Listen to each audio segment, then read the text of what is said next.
we were talking about it the other night again, and it's one of those things where, like, I want them to get it. Right. But me strong-arming them into doing it is doing nothing whatsoever. And it's like, and I was talking to Gabe about it the other night about you're talking too much about the ceremony of baptism, right. okay? That means nothing. I could care less about that. Just a picture. But when it comes to, and it started to be a little bit of had a little bit of anxiety about it, like, well, am I answering this right? I'm really worried. At the end of the day, that's between him and God, right? I'm here to guide it, but ultimately that's between him and God. That's right. And what you want to make sure of is, and I think there's for a parent is, don't put anything in the way that's going to impede it. Mm-hmm. At the same time, you got it right. Don't push them, but encourage them. And any questions they have, or, because your mom and daddy can't make your decision for you.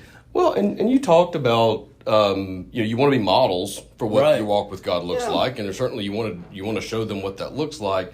But at the end of the day, if there was a magic wand that I could wave that I could make Gabe Reese and Christian know Christ the way I wanted, then I would do it. But the only thing I can do is pray for that, and to lead by lead by example. You got it. But I can't make it. For them. Yeah, I can model it, but I cannot make them make that decision ever. And it goes back to, don't forget. Okay, we had models. You had mistake makers, but then you had a mark. There's something intentionality. That's where pulled that word. You got to have something to aim for.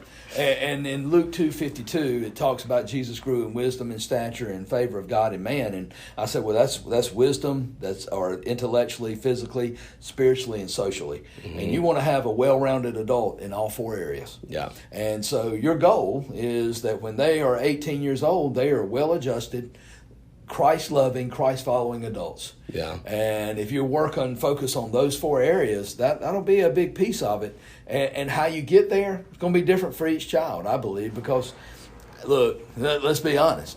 Your children are, I've got three, and all three are different. Mm-hmm. And so for the first one, man, all you have to do is tell him, you need to do X. And if you got on him, he's going to be brokenhearted and everything else. Right.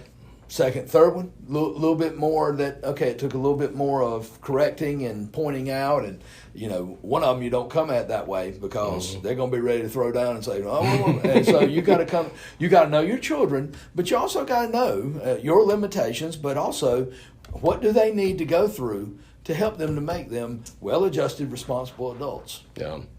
You do have to go to them with each individual with different approaches, and I think that also helps you to appreciate how well God does that. He knows all of us and all our quirks and all our different personalities, and there's a ton of them.